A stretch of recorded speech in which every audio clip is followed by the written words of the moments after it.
Well, Kanye West, yeah, said some awful stuff. Don't agree with him on probably most things, but Gold Digger's a good song, man. She took my money. We're gonna get copyrighted. Hold on. No, we didn't say that.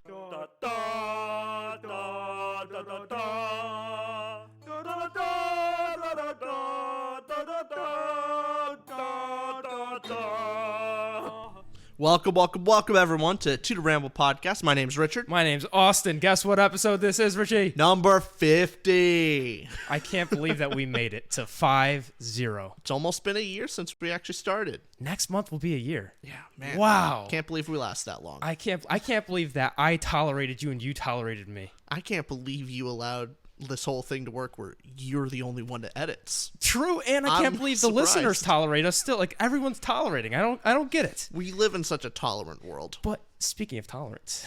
Great segue. Great segue. As you can tell by the video title, we're actually talking about art. Can it be separated from the artist? And this was inspired mostly by the film Tar, which is an Oscar-nominated film, and the video game Hogwarts Legacy, and the controversy surrounding that video game right now. If you're not aware, if you're living under a rock, the whole controversy surrounding Hogwarts Legacy is about J.K. Rowling. J.K. Rowling is, I believe the described term is a TERF, trans exclusionary radical feminist. She has criticized the trans community on trans women being in cis women spaces. And so a lot of people in the LGBTQ community are upset at people playing the video game and want to boycott the game Hogwarts Legacy. So they are actually harassing and going after streamers who are playing the game. And so it's a kind of a hostile environment. Now, with Tar, the movie, non-spoilers for it, one of the central themes of the story is a conductor, and does her musical accomplishments, can those be separated from her immoral actions? Is a big central theme of the movie. And we're here to discuss, can they and should they? It's the age-old question, and before even getting into the question, Tar is a great, phenomenal film. It is. Tar is fantastic. And it's perfect that we watch that film, and then the news with J.K. Rowling and the Hogwarts Legacy video game, and the big controversy, as you put it very well, is that people buying the game, like streamers and whatnot, and the people who, like the trans community and the supporters of the LGBTQ community right now, are outraged because it's funding J.K. Rowling, and they don't like her opinion. So now, we're not really going to get into the controversy itself, right, and our position on it. Not really relevant, but I think it is interesting on that this is the line, like the video game. Yeah. So I think it's a very easy form of attack because it's a singular game versus like a park, like the Universal Studios. It's also funds J.K. Rowling. That doesn't really see as much protest. I think mainly because the video game is new and it's pretty easy to rally around. But the more contentious part of this whole thing is basically the statement that if you are buying the game, that you support and approve of all of J.K. Rowling's views. And so that's the part. So if you play the game, you're also a transphobe. And so this topic's super relevant, and it's not the first time this is being discussed. It's age-old, where you have, obviously, Kanye. Can you listen to Kanye music after his statements against Jewish people?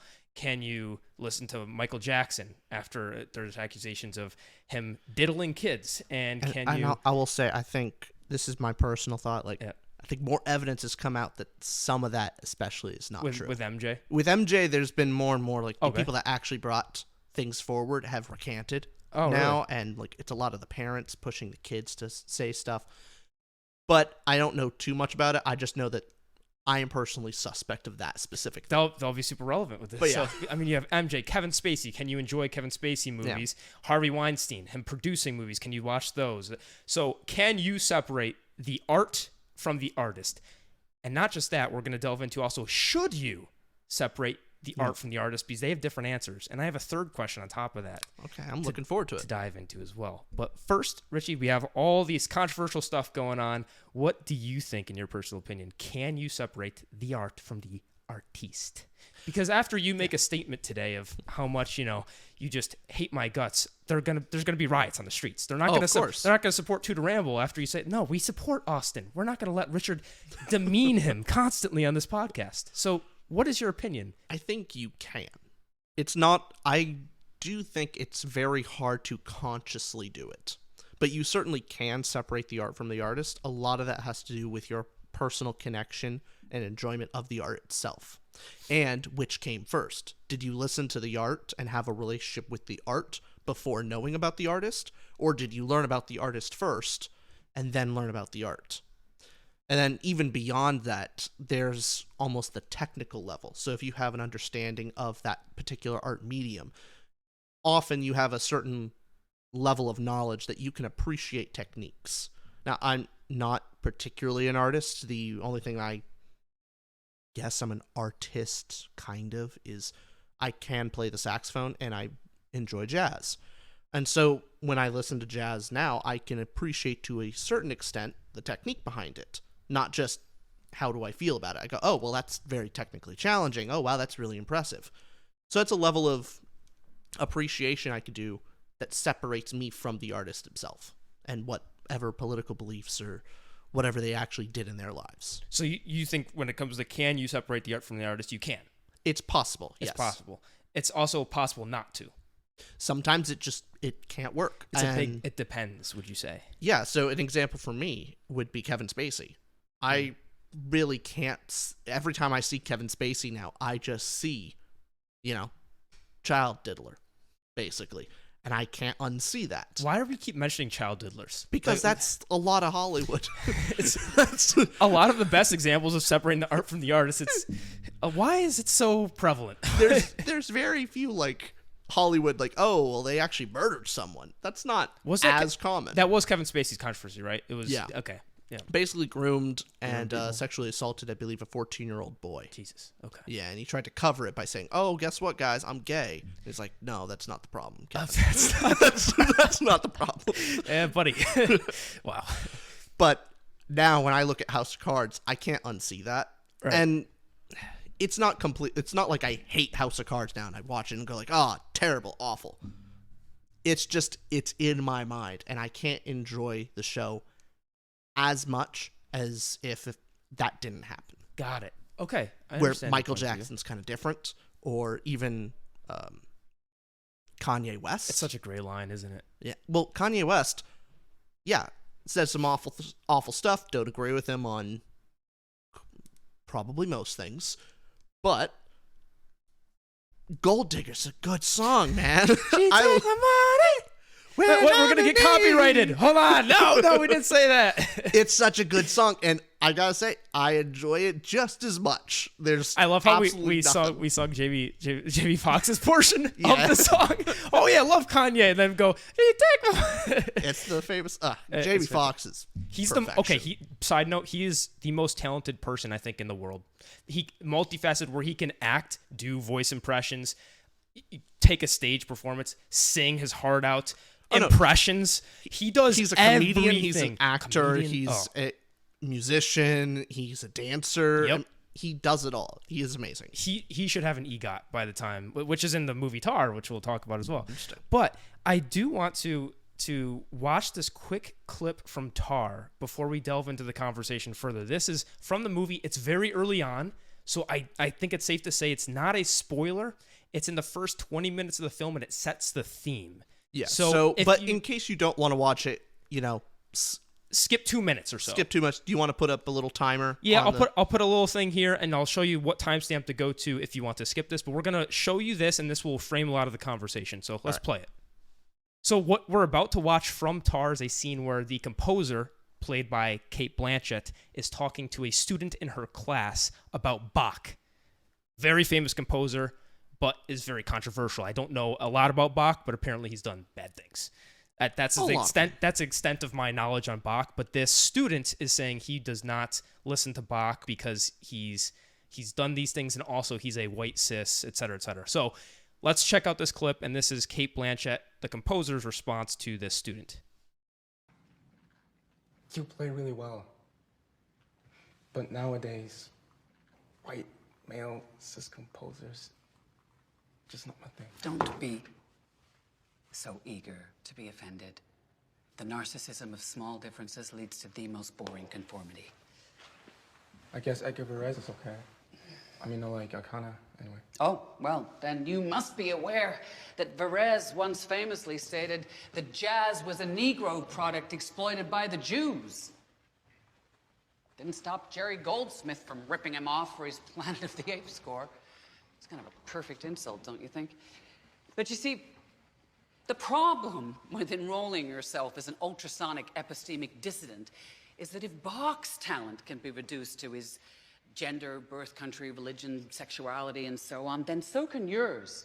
I implore everybody to watch the rest of that film. It's a very good film. Our conversation on separating the art versus the artist is going to be, it's very dull compared to what this film goes into. It's super complex, and it is my second favorite film of 2022, right behind Everything Everywhere All at Once. Yeah. But Tar is that great. Please do watch it if you're into these. It's very much an Oscar film. Please if you guys are interested, we may do actually a proper review of the film closer to the Oscars when it's coming out. Absolutely. But besides that, what do you think about the clip and the conversation there? And obviously goes into her. I don't want to give any spoilers. I don't want to get into the context of the movie, but just the conversation scene on its isolation. I mean, I completely agree with her on the stance of artists, because man, there's so much art in the world that you have to be able, when looking at history, you have to be able to appreciate the good and acknowledge the bad, but you don't throw the baby out with the bathwater. There's so many great things have been done in our history by people who we would classify as bad men today. And if you judge everyone by the standards of today, you will have no heroes. You will have no lessons. Nothing can be learned because they were all evil, and you have no history.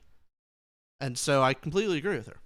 Yeah, and I think the big point of this that I got from it, and I agree with her on that. So there's a different question here of, can you separate the art from the artist, and delving into, should you separate the art from the artist? My answer to the can you separate them, I think for a human, if you know who the artist is, it's nearly impossible. And the reason I say that, if you know something about the artist, it doesn't even have to be something bad.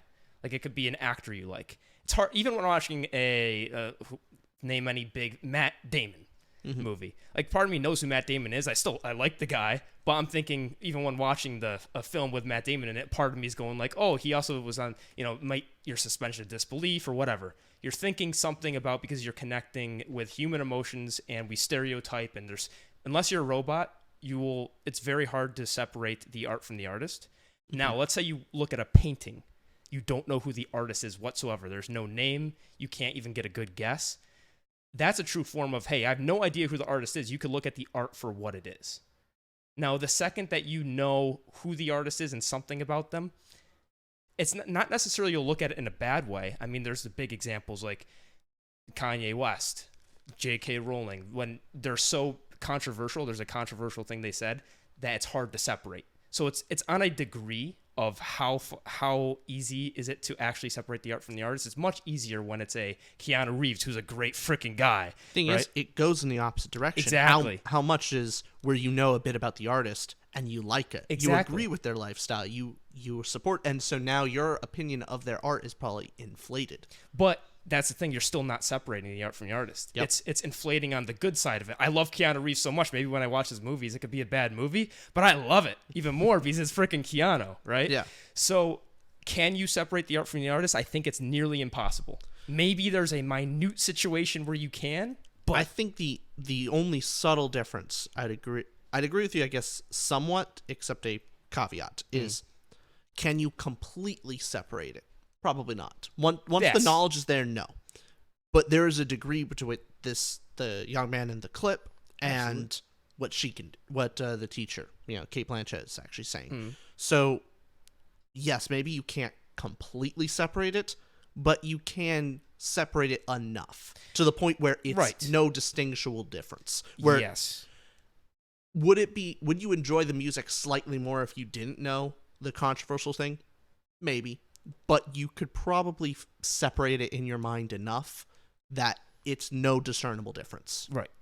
So it's distinction without It's a difference. negligible. Yeah, essentially. exactly. I get what you're saying. And yeah, the purpose of the can you question, which I'm getting at here, is we're humans, and can you actually separate it depends on how controversial it is. It could be so minute, like you're saying.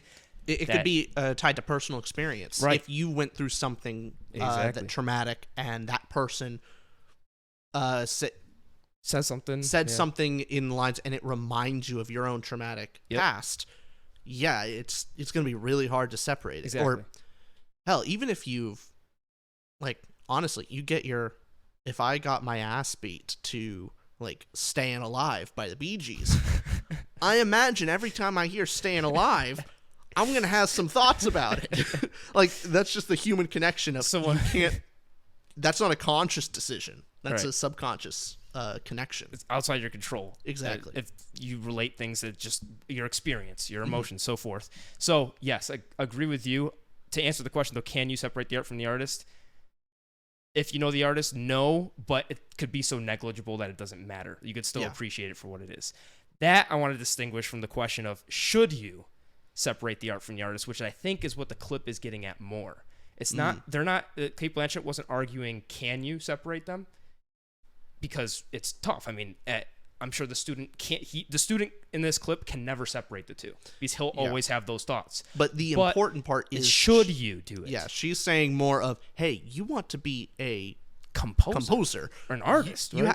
You have to push through your own biases. You have to actually, like, conquer your mind. Right.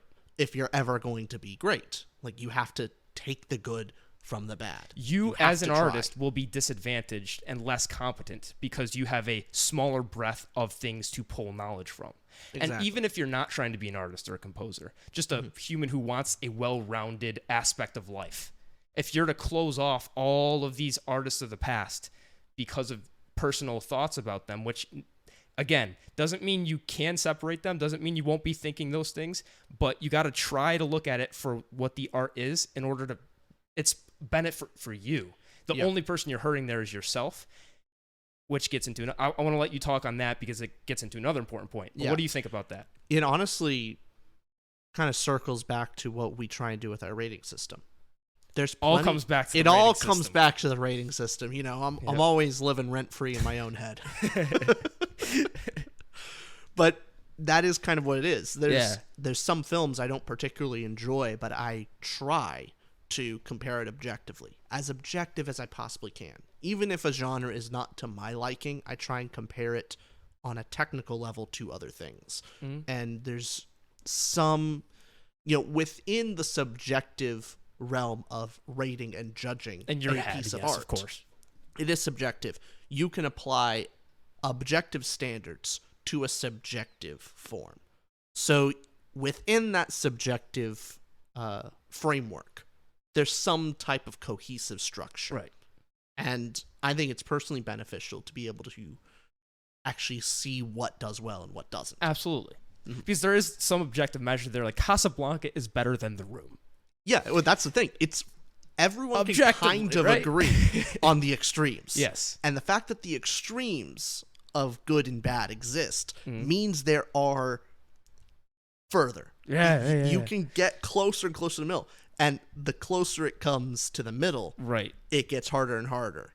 And so, but that doesn't mean that the sense of the scale doesn't exist at all. Right. So just because something is subjective doesn't mean it's completely nonsensical. There is some type of order. There is some type of good and bad. So there's the can you separate the art from the artist? Should you separate the art from the artist? I think we're in agreement so far on both those questions. So far. So. However, I will say, should you? In most cases, yes. But I don't think it's also not completely bad to... Oh, this might go into my third question. It's not bad if you do have a bias.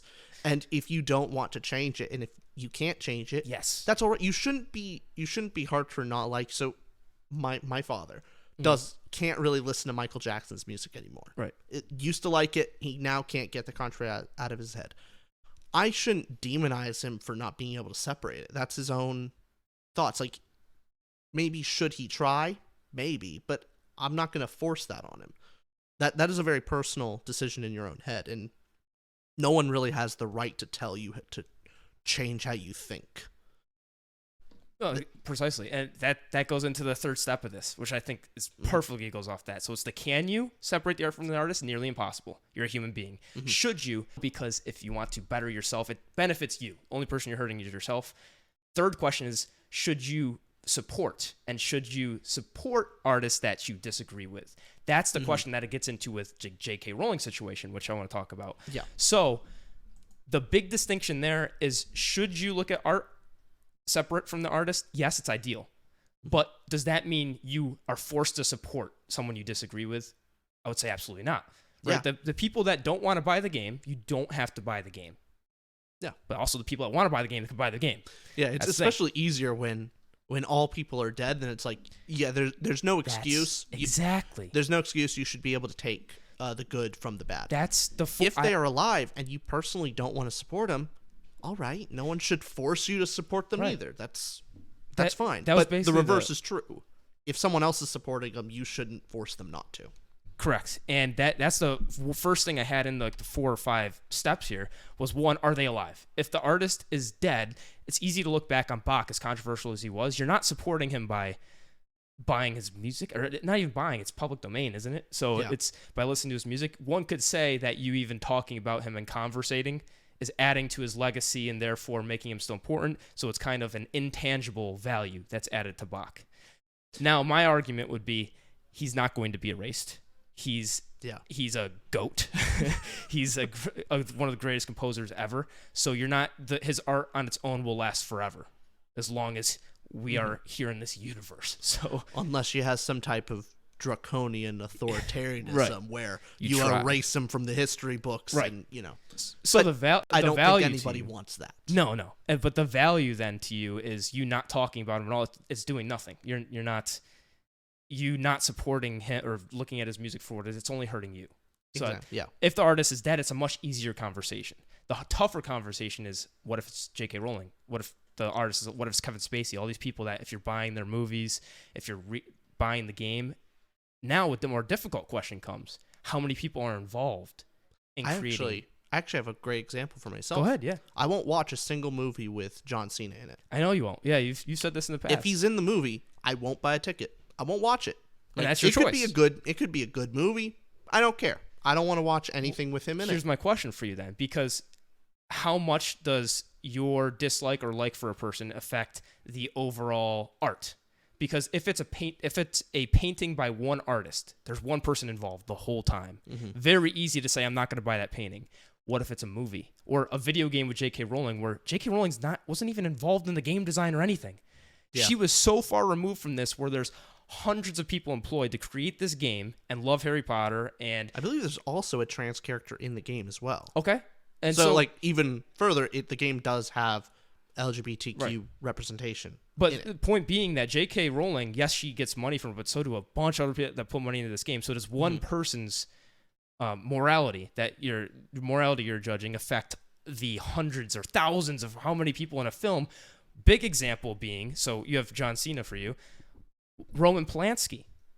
Yep. Roman Polanski most know, but if it's more of a niche thing as well. But Roman Polanski, another situation of being a pedophile, was it? Or another situation of being a pedophile. Terrible person. Cases. Yeah, terrible person from all accounts that everyone's told me. I again haven't looked too far into it. However, his controversy on a technical level, it's very fascinating. You should look into it. It's a very unique situation of he was wrong and he was guilty, but he was also wronged by the justice system. And if he didn't flee America, he had probably had a good chance of being acquitted because. But terrible person still. Yeah. Okay. Got it. I want just a little side note of I found the whole case fascinating. But anyway, we'll have to look into that because we could do a deep dive as well. I have notes on that. Awesome. So Roman Polanski made the film Chinatown, which, if you're unfamiliar, we watched Chinatown relatively recently. It's one of the we're not just saying this. Critics will say this, one of the best scripts ever made, and he made it. It's objectively speaking. I mean, I say objective, but it's a phenomenal movie, phenomenal script, and it's made by this dickhead. So how do you watch that and remove it? See, that a lot of it for me is the reason why I put John Cena in my no watch camp is I don't think there's going to be anything that John Cena presents that's going to outvalue my personal stance against him. Exactly. Chinatown is such a great film that I will overlook Roman Polanski's, and I will at least watch the film. You value the art. I value the art more than that controversy. You're hitting all the points here. Awesome. Yeah. Yeah, because the points to go through are, hey, one, how valuable is the art? Yeah. If you value the art, if it's Chinatown, if it's one of the greatest composers, if it's and J.K. Rowling, if Harry Potter is that much value to you and is that much value to the world of literature, it's much tougher to hold that stance where John Cena, who is, like, what great movie is he going to be in? He's some Fast and Furious movie, Suicide Squad. Like, I don't care. Right. So it's much easier to make that statement. He could, if he does create some amazing piece of art. Like, right. I could be convinced. I could change my mind. Right. My bending morals would be like, hey, I won't buy the ticket, but I will watch it. Gotcha. Like, someone else buy a ticket. If someone else rents the movie, I go over to someone's place, maybe I'll watch something of his. Right. But I personally don't want to support him. And these are things to think through, because for beyond the question of can you separate the artist from the art from the artist, and should you, it's then should you support? And first here being, are they dead? Okay, if they're dead, there's really not a controversy here. You gotta, you're not giving them money. Yes, you're talking about them and whatnot. But if they're alive, if it's John Cena who's alive, if it's J.K. Rowling, I can't believe John Cena's in the conversation so long. John Cena for me is like that's your guy. Really? That's my guy. I don't like it. I'll buy Hogwarts Legacy. Like, Harry Potter's great, but there's nothing that John Cena has ever made that. But that's beside the point. I'm trying to keep vague on my actual positions on all these characters, right, except for John Cena. He's my hard line. I made a decision. Interestingly enough, to give my personal opinion, I don't think there's any artist or any creator out there that I'd boycott myself. I don't think I'd close myself off from doing any of that for anyone that I can think of. Maybe it'll happen, but maybe I'm just fortunate enough that the people I like and the media I enjoy hasn't had a huge controversy. Like Kevin Spacey movies, I've never been a massive Kevin Spacey fan. So it's not like it just did a 180 like, oh my God, because I wasn't, I'm not an uber Kevin Spacey fan. Sure, he's a great actor. I mean, you can't deny that. That's where it goes well. Anyways, so this multi-layered thing of, I think we got to a point now where it's up to you. You decide whether you want to support the artist, but it is ideal that you separate as much as you possibly can the art from the artist to truly benefit yourself in order to have more, to be more competent, to be more understanding, to have a wider breadth of information, because you're limiting yourself and it's hurting yourself unless you're making the personal point of, hey, this artist is alive, I don't agree with them, I'm making the personal choice that I don't want to fund them. And then you have to make the decision, hey, is the art valuable enough? Maybe there's hundreds of people involved, it's not just them. So I'm really vetoing against 99 people when I just want to veto against that one person. So is there a crime big enough for you to say, I don't want to support this thing that hundreds of people made?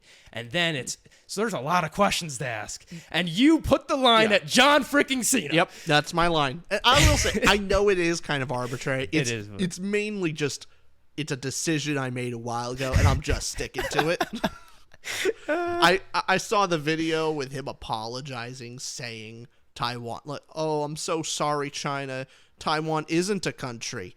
I'm like, and he said it all in Mandarin. I'm like, nope, not American anymore. He's gone. He's gone. Delete from my watch list. I saw that too, but I still see this as, if I'm watching Roman Polanski films, and he's done the worst of the worst, it's very hard. It's a very high bar for me, because you also have to look at the cost as well of let's say you spend $5 on that's way too cheap, but you spend $10-15 on a movie ticket, and you're watching a movie where you have to contemplate all these people involved, but also how much is that $10-15? It's kind of like, does your vote count? It's also that question of, does your one vote out of millions of people count? Oh no, it doesn't do anything for the world. It's more personal. It's a personal It's a personal decision, and it means more to you because you're not being a hypocrite. It means more to me to not watch his films than it means to actually watch it. Got it. Exactly. At the end of the day, it is fine to even boycott an artist. It is fine to like even try and convince others, hey, we should not consume this guy's material anymore. We should not support the person. That's all fine. I think the only real problem is connecting people who consume some type of art form to their beliefs. So the people that are harassing streamers that are playing the video game and saying, oh, because you're playing Hogwarts Legacy, that means you're a transphobe and you believe all these things, and then we should actually, harass you instead. It's definitely the one tactically, I think, wrong. Right. It's this wrong tactic to go for. And because ultimately it's the Streisand effect, you're making the game now more popular. That's why we're talking about it. Exactly. We're talking about the game because of the controversy. And then, two, there are things that there are things that you really enjoy that you don't know the art from. There are stores that you buy from that you don't know where the products come from, and someone could come along and judge you based on someone else's opinions. And that isn't right. Very it's well just said. wrong. No, So- 100%. You are spot on. We agree a lot on this episode. Pretty much I across the wonder. board. I wonder, yeah. Pretty much across the board, because that's very well put of the tactic and the right direction of attacking a person who doesn't have those opinions and has different reasons for buying the game. Yeah. Like they outweigh the benefit of, first off, maybe they don't disagree with J.K. Rowling. Also, even if they do disagree, there's hundreds of people involved in the game, and they love Harry Potter. It's more meaningful to them. It's a great form of art, etc. There's a lot of reasons why you could still want to buy it. And also, it's a fun game. Maybe you just value the game that high. So, anyways, that also goes into the whole Tar situation of the first actual wrong thing is I think people are attacking the wrong person. Don't attack the person buying and playing the game. The second thing is where I think it's an actual wrong is the student in the Tar clip of keeping yourself from experiencing and listening to music from a dead person, a great, is bringing you no value other than kind of a virtue signaling to yourself of, look at me, I'm going to state this and with my lofty opinion and higher than thou. Yeah. Other than that, Bach's not going to get destroyed because you're not listening to him. A lot of that comes down to what they do as a profession. He is the student in the clip is particularly wrong because he wants to be a composer. Yes. That's a problem. If I was in filmmaking and I cut myself like that, Didn't watch Chinatown. and I didn't watch Chinatown, or I didn't watch John Cena movies, I would also be cutting myself off from like, this is my field. I need to be open to it, even if I personally disagree, because I need to learn for myself. I'm just a consumer of movies and I critique them. It does not negatively affect me to cut off John Cena movies. Does hurt my career, doesn't hurt anything, any kind of aspect. So it depends on what you're actually doing in your life and Exactly. whether you're wronging yourself or not. Yes. And also the big difference again being is the artist alive? Yeah. Right. I'm sure after a lot of your stance here. Actually, I'm curious about that. Would it be if the movie's good enough, you would watch the movie? Probably. Okay. I'd find some way So that it I is wouldn't long. buy it, but I'd watch it. Got it. And now let's say I don't even want to get into that conversation because that's more morbid. But we'll keep it there then. Do you have anything else to add into question-wise? Or I think we might have repeated ourselves a bit. No, I but apologize for that. But if you got all the way to the end here and you're interested in a book that kind of goes into some similar aspects to this, check out Brandon Sanderson's Emperor's Soul. We actually did a review on that. You could check that out. Also, probably, suggested in some other link. I don't know which one it is, but you could check that out because we also go into the philosophy between removing the art and the artist and who owns art, basically. Right. So leave a comment down below what you guys think. Absolutely. And whether or not we should do a review of Tar, the movie, or something else related to the Oscars. Yes, and if you guys are interested at all, we do host a monthly book club and movie watch party. I'm sure you guys who have stuck around are aware of that, but join that feel free to join that. But if not, just leave a like. That's free. Yep. We enjoy that. And let us know if you like these more stupid philosophical conversations. For episode 50, we YouTube took a little algorithm risk. would probably say no. No, YouTube algorithm is gonna hate this video. They don't like podcasts, long form content, and also philosophy. Those things don't go well in a YouTube algorithm. They don't gel. They No, definitely they don't. do not gel. It's Okay. not a Mr. Beast. All right, everybody. That's been To Ramble. Bye bye, y'all. Bye bye.